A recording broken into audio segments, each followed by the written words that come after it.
स्वाहा ॐ उदानाय स्वाहा ॐ समानाय स्वाहा ॐ ब्रह्मणे नमः नैवेद्यं निवेदयामि हस्तप्रक्षालनं समर्पयामि मुखप्रक्षालनं समर्पयामि सद्गुरु साईनाथ देवताभ्यो नमः प्रार्थनापूर्वक नमस्कारं करोमि।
आता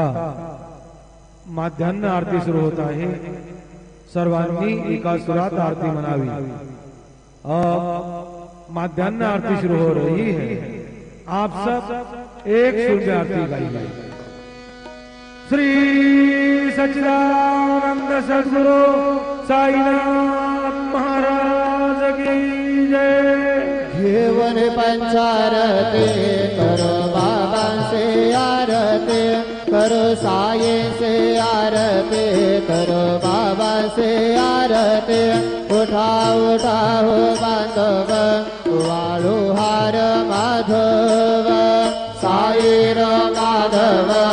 वाळू हार माधव करोनी आशीर मन गंभीर हे ध्यान साईंचे हे ध्यान पाहु गंभीर हे ध्यान कृष्णनाथा दत्त साई जडो चित्त तुझे पायी चित्त बाबा माये जडो चित्त तुझे पायी आरती साई बाबा सौख्य दातार देवा चरण जातले द्यावा दासा विसावा भक्ता विसावा आरती साई बाबा जाणूने आनंद सस्वरूपी राहे गंगा तुमक्षरनादावे निज डोळा श्रीरंग डोळा श्रीरंग आरती साई बाबा जया मने जैसा भाव तया तैसा अनुभव दावे से दया घना ऐसे तुझे हे मावा तुझे हे मावा आरती साई बाबा तुमचे नाम ध्याता हरे संस्कृती व्यथा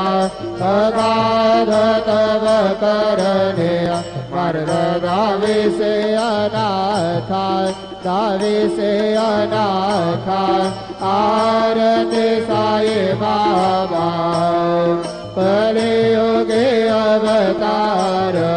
सगुण पर ब्रह्म साकार अवतीर्ण झाला से स्वामी दत्त दिगंबर दत्त दिगंबर आरती साई बाबा आठा दिवसा गुरुवारे भक्त करे निवारे प्रभु पद पहावया भव भय निवारे भय निवारे साई बाबा माझा निज द्रव्य ठेवा तव चरण रज सेवा मागणे हे आता तुम्हा देवाधिदेवा देवाधिदेवा आरती साई बाबा इच्छित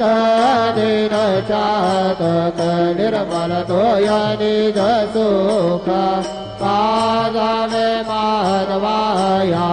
सांभाळा आपुले भाक आरती साई बाबा सौख्यदातार जीवा चरण रदातले द्यावा दासा विसावा भक्ता विसावा साई बाबा जय देव दत्ता अवधूता साई अवधूता जोडून कर तव चरणी ठेवितो माथा जय देव अवतरसे तू येता परमाते ग्लानी नासे नाही तुला विसनिज भजनी दाविस नाना लीला असंख्य रूपाने हरसे दीनांचे तो संकट दिन रजनी जय देव दत्ता अवधूता साई अवधूता जोडून कर तव चरणी ठेवितो माथा जय देव यवनस्वरूपी क्या दर्शन त्वादिफले संशय निरसुनिया तदवैता घालविले गोपी छंदा मंदा त्वांचे उद्धरिले गोविन वंशे जन्मनि लोकातारियले जय देव दत्ता अवधूता साई अवधूता जोडून कर तव चरणी ठेवितो माथा जय देव भेदन तत्वे हिंदू यवनांचा काही दावायासे झाला पुनर्देही साहस प्रेमाने तू हिंदू यवनाही दाविसे आत्मत्वाने व्यापक हा साई जय देव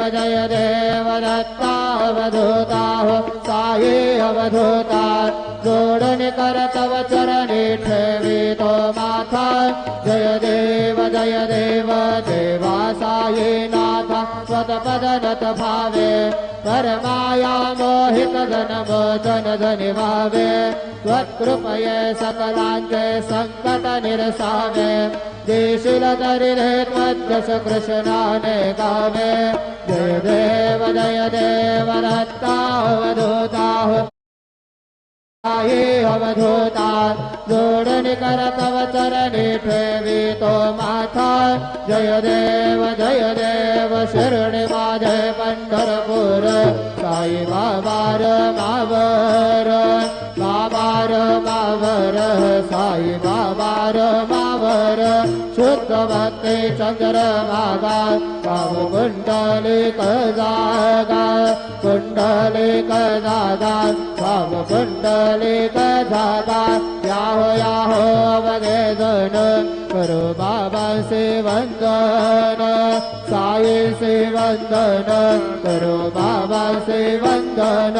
गणो मने बाबा साई गाव पाव माझे आये पाव माझे आये गाव पाव माझे आये झालेल नागन वंदीन चरण डोळ्याने पाहिन रूप तुझे प्रेमे अलेंगन अनंत भोजन भावे वाळिन मने नामा त्वमेव माता पिता त्वमेव बंधु सखा त्वमेव विद्या द्रविण त्वमेव सर्वं मम देव कायेन वाचा मनसेन्द्रिये त्वा बुद्ध्यात्मना वा प्रकृति स्वभाव करोमि यज्ञात् सकल परसमय नारायणाय समर्पयामि अजुनं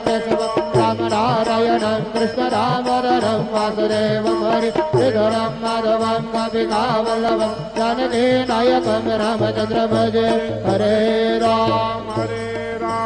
राम राम हरे हरे हरे कृष्ण कृष्ण कृष्ण हरे हरे श्री गुरुदेव दत्त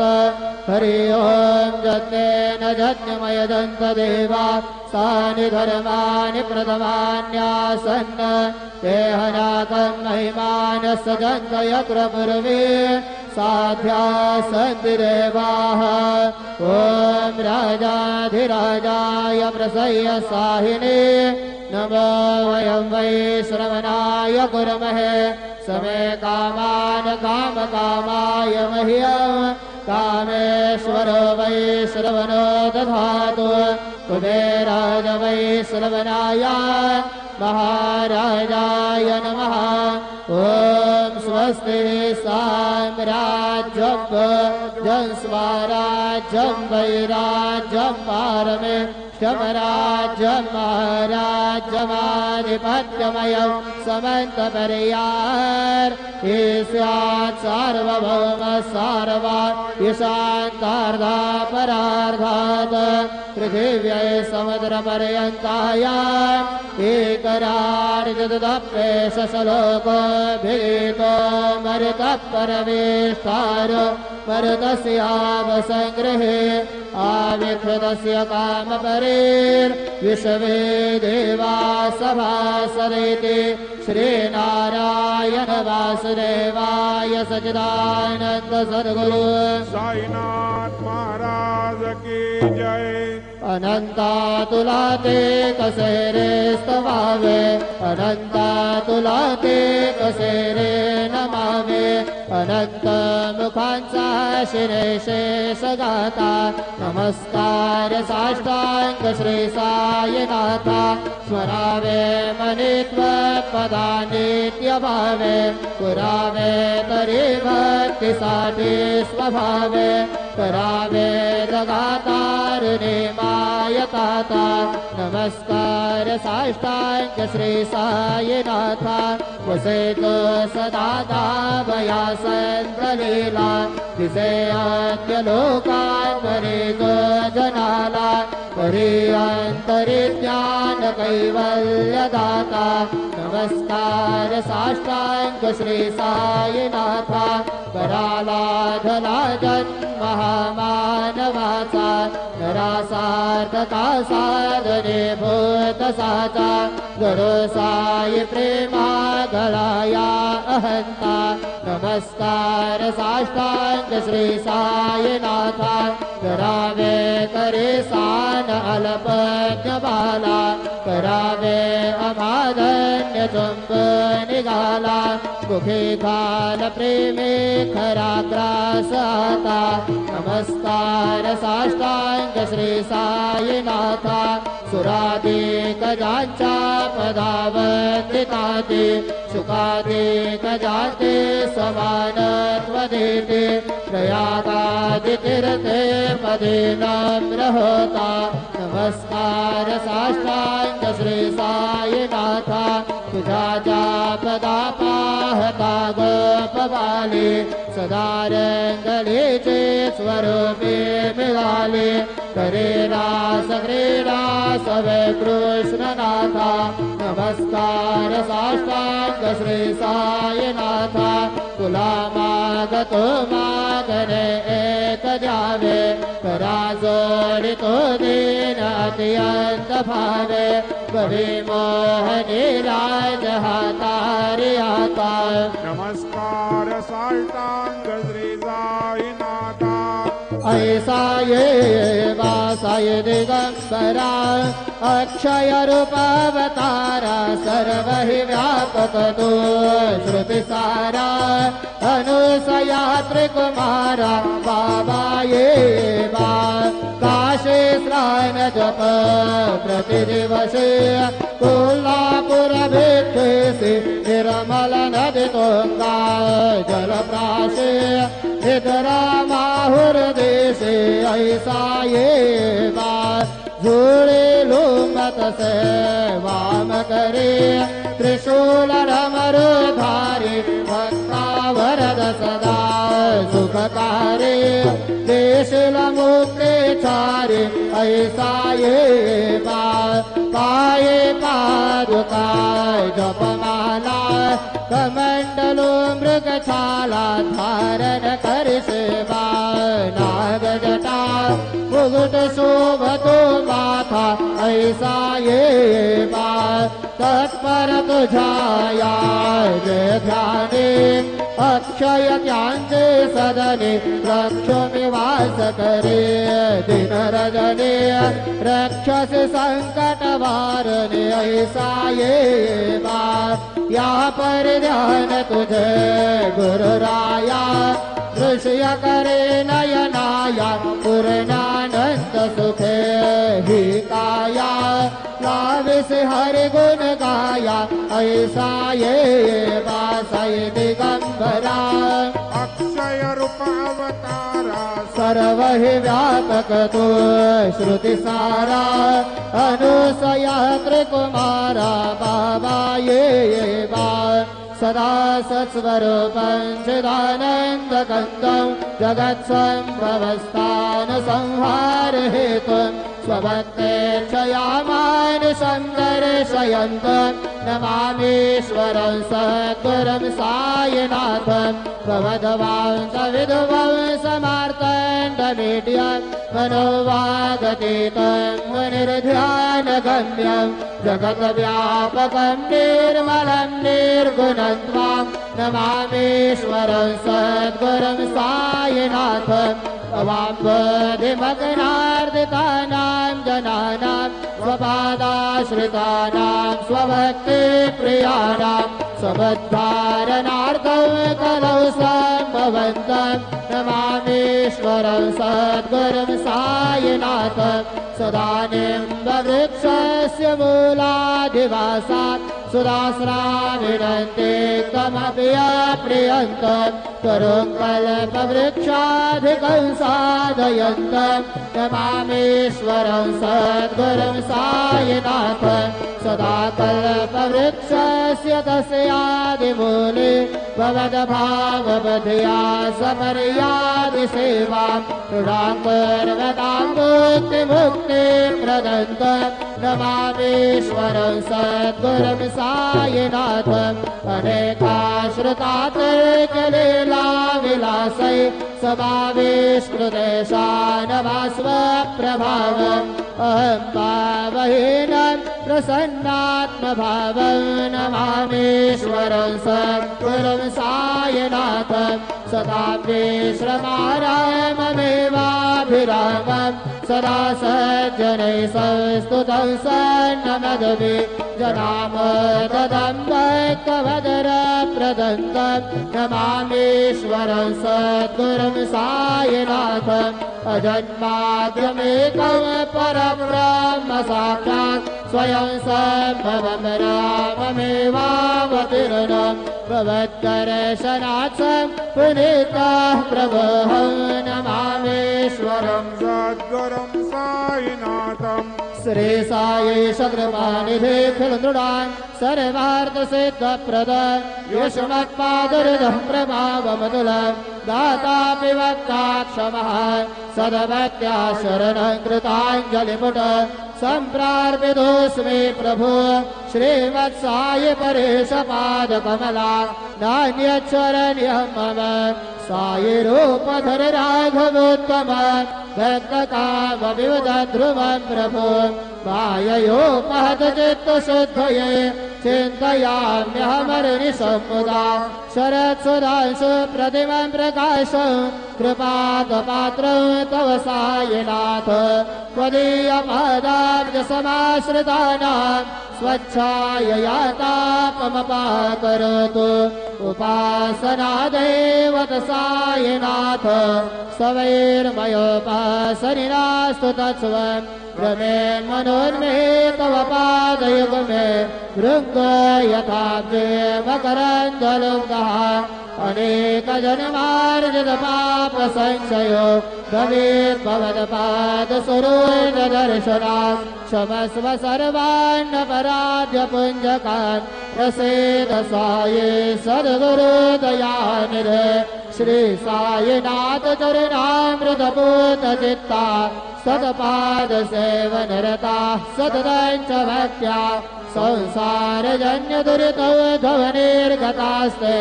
कैवल्यधाम परमं समवाप्नुवन्ति सूत्रमेतत्पठेद भक्त्या यो नरः मना सदा सद्गुरु साईनाथस्य कृपापात्रं भवेत् ध्रुवं करचरणकृतं वा कायजं कर्मजं वा श्रवणनयनजं वा मानसं वा परार्धं विदितमविदितं वा सर्वमेतत्क्षमस्व जय जय करुणाब्धे श्री प्रभो साईनाथ श्री सच्चिदानंद सद्गुरु साईनाथ महाराज की जय राजा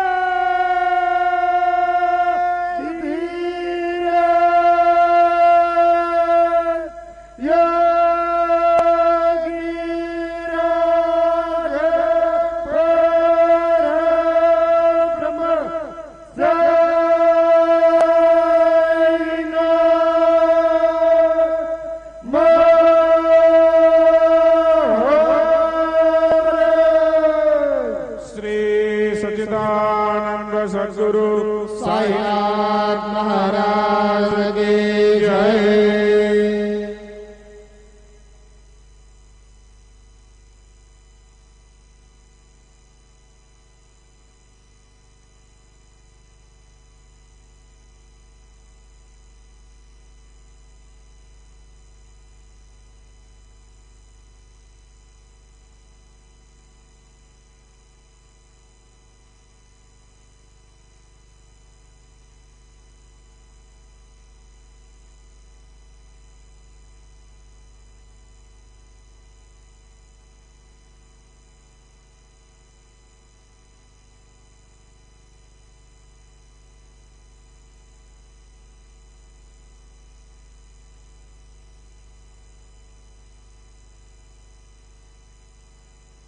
ओम साईराम। सर्व साई भक्तांना कळविण्यात येते की श्रींचे दर्शनानंतर उदीप्रसाद काउंटरजवळ श्रींचे महाप्रसाद भोजनाकरिता टोकन म्हणजेच कुपन देण्यात येणार आहे। तरी सर्व श्री साई भक्तांनी सदर टोकन किंवा कुपन घेऊनच श्रींचे महाप्रसाद भोजनाकरिता श्री साई प्रसादालयात जाण्याचे करावे ही नम्र विनंती। ओम साईराम। सभी साई भक्तों से निवेदन है कि साईं बाबा जी के दर्शन के बाद उदी प्रसाद काउंटर के पास साईं बाबा जी के महाप्रसाद भोजन का टोकन या कूपन दिया जाएगा। सभी साईं भक्तों से निवेदन है कि यह टोकन लेकर ही श्री साईं बाबा के महाप्रसाद भोजन के लिए श्री साई प्रसादालय में जाने की कृपा करें। ओम साई राम। ओम Sai Ram. All Sai devotees, please note that after darshan, prasad meals coupon will be distributed near Udi Prasad counter. All Sai devotees are requested to collect coupon and then proceed to Prasadalaya to have prasad meals. Om Sai Ram.